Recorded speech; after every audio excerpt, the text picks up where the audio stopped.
Latvijas valstī 107 gadi aprīt 18. novembrī. Un 107 cilvēki izcils Latvijas personības un stāsta, kas viņiem ir Latvija. Un to mēs apkopojam kopā, lai radītu šo izjūtu, kas 2025. gadā ir Latvija. Man sarunas biedri Māra Lācis, Latvijas Mākslas muzeja direktori, izstāst, Māra, kas ir Latvija, skatoties no Mākslas muzeja direktora pozīcijas? Direktora pozīcija ir viens parastā Mākslas cienītāja pozīcija. Ir kaut kas cits, darbinieka pozīcija ir kaut kas cits, un pavisam kaut kas cits ir mākslinieka pozīcija. Jā, strādājot Latvijas Nacionālajā, es gribu uzsvērt šo vārdu Latvijas Nacionālā mākslas muzeja, ja daudzveidīgajās struktūrās, man ir nācies ļoti bieži domāt, protams, un ļoti bieži atbildēt arī uz jautājumu, kas tad ir šī, tā virsvērtība, varbūt, ja tā var atļauties teikt, tavam darbam, un kas ir tas, ko tu gribi savā darbā izdarīt. Un manā skatījumā kultūras vispār joma un mākslas joma Latvijā, īpaši tādā mazā valstī kā Latvija, ir patiesi ļoti augsti attīstīta, bagāta un ir ļoti daudz cilvēku, kas patiešām ir darboties griboši un kuriem pietiekami liels ir radošais potenciāls. Mēdz gan teikt, ka latvietis nav jauna radītājs, bet latvietis ir labs izpildītājs. Ja viņš netik daudz rada jaunas idejas, bet viņš spēja paņemt un attīstīt tālāk lietas. Jā, varbūt. Mēs neesam mākslā radījuši, vizuālajā mākslā mēs neesam radījuši jaunus stilus. Mēs neesam radījuši jaunus, varbūt tik ļoti spēcīgus pieteikumus, kas varētu, teiksim, tikt pārņemti un kas varētu dzīvot tālāk, kā radīts, kas ir šeit. Bet mēs esam daudz mācījušies un mēs esam vienmēr varējuši labi, teiksim, radīt kvalitatīvu, labu mākslas produktu, ja tā var atļauties teikt.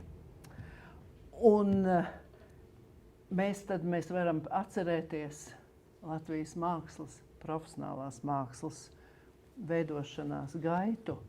Tā, protams, ir bijusi gana komplicēta, bet arī varbūt gan vienkārši. Tad, kad radās sabiedrības daļa mums arī Latvijas teritorijā dzīvojošajiem, sabiedrības daļa, kura varēja doties mācīties, ja tā var atļauties teikt, augstajās mākslas skolās, tad, protams, bija jaunieši, kas atrada šo ceļu un kas gribēja iet šo ceļu. Un tad, tai pašā Pēterburgā, radās tas jauniešu sauklis, tā laika jauniešu sauklis, ka būt savas dzimtenes dēlam, būt savas tautas dēlam un apgūt visu to, kas ir vien apgūstams profesionālā ziņā, lai tu kļūtu par ļoti nozīmīgu un būtisku profesionāli, kas ir ārkārtīgi svarīgi. Tātad arī šī, teiksim, tā profesionālisma iegūšana ir vienmēr bijusi ļoti būtiska. Un tie jaunieši, ko es minēju, tie ir Jānis Rozentāls, Vilhelms Purvīts, Rihards Zariņš, Johans Valters un vēl arī citi. Un tie ir tie autori, kuri mums liek pēc tam paskatīties uz mūsu dzīvi un uz savu dzīvi un uz visu to, kas mums ir apkārt, paskatīties ar pilnīgi jaunām acīm. Un tas ir tas laiks, kad Jans Rozentāls iegūst to nenovērtējamo Latviju tautas mīlestību, ja, kur viņš tiek uzskatīts par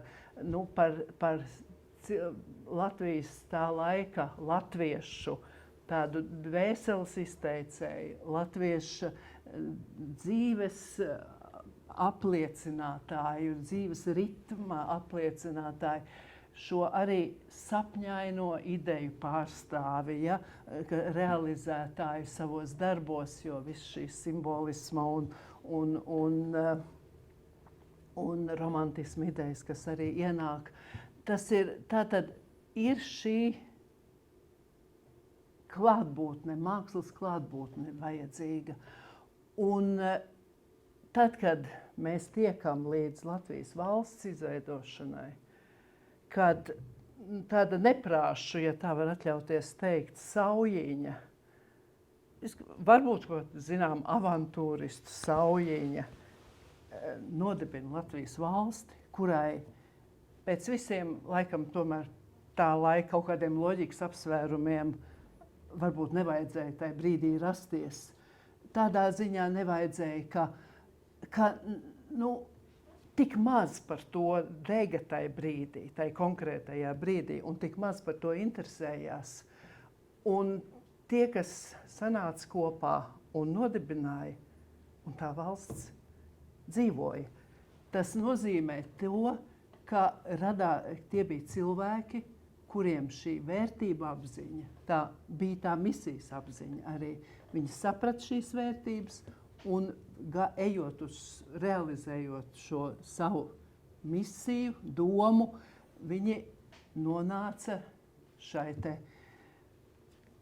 situācijā, ka tā valsts varēja rasties, radās un radās arī pietiekami daudz cilvēku, kas varēja ļoti pārdomāti un arī racionāli sākt strādāt.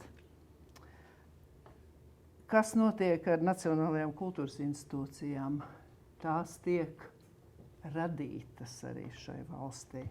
Jo viena no pirmajiem lēmumiem ir par augstskolu dibināšanām.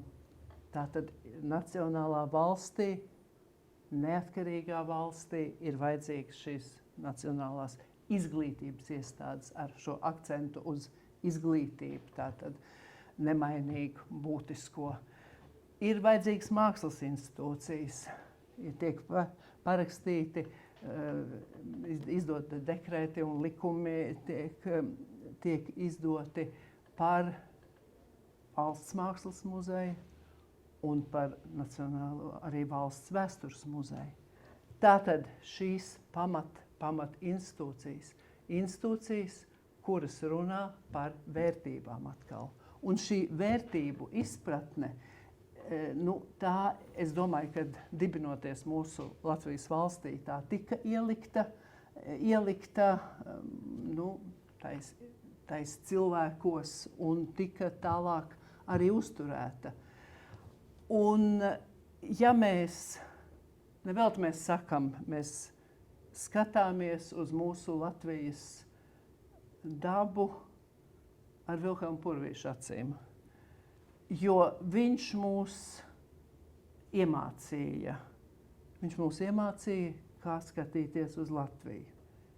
Un ne jau tā, ka viņš viņu ļoti realistiski uzgleznoja, viņš Latviju izdomāja, Latvijas ainavu. Viņš viņu izdomāja, jā, protams, skatoties to, kas ir apkārt, bet nevarētu teikt, ka viņš daudz par to Latviju būtu braukājis un būtu tā arī daudz skatījies. Viņš izdomāja Latvijas ainavu un uzgleznoja šo ļoti harmonisko, kompozicionāli ļoti izsvērtos dabas skatus, ļoti daudz tādus ar ļoti stingru kompozīciju un tādus atturīgus diezgan,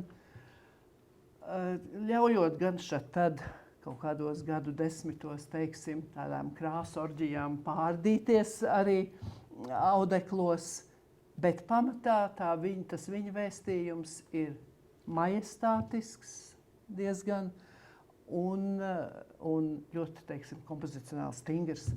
Tātad viņš mums liek, vai mēs to gribam vai negribam, viņš mums tagad liek paskatīties uz to, kas mums notiek apkārt, paskatīties ar viņa acīm. Tā ir viņa lielākā praktiski nozīme.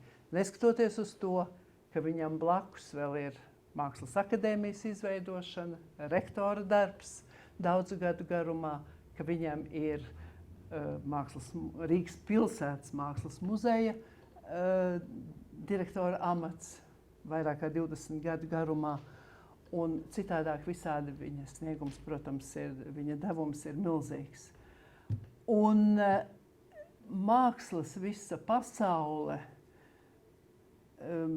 Latvijā ir bijusi, tomēr visos laikos kā tāds sava veida glābiņš cilvēkiem, mierinājuma vieta, arī prieka vieta, jo galu galā mēs nevaram teikt, ka viss ir tikai izglītība, ka viss ir māca kritiski pieiet, kritiski domāt un māksla, bet māksla sagādā arī prieku. Un arī tas prieks ir vajadzīgs. Un ir vajadzīgs cilvēkiem, lai vispār lai dzīvotu. Ir vajadzīgs stiprums.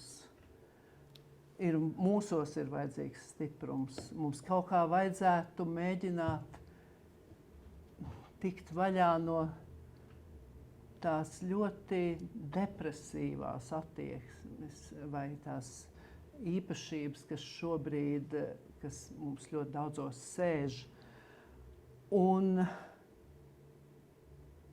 jā, bet ir diezgan grūti saprast, kā to izdarīt. Un es patiešām nezinu. Mākslā šobrīd, vizuālajā mākslā notiek ļoti daudz kas.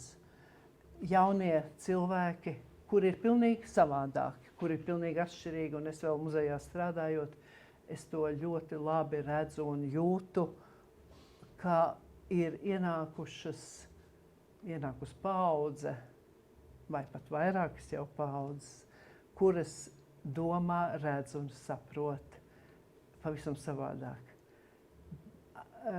Mākslā, īpaši tas, ja mēs runājam par laikmetīgo mākslu, un mums varbūt nevajag pārāk daudz pārmest pārspīlējumus, provokācijas mākslinieku darbos.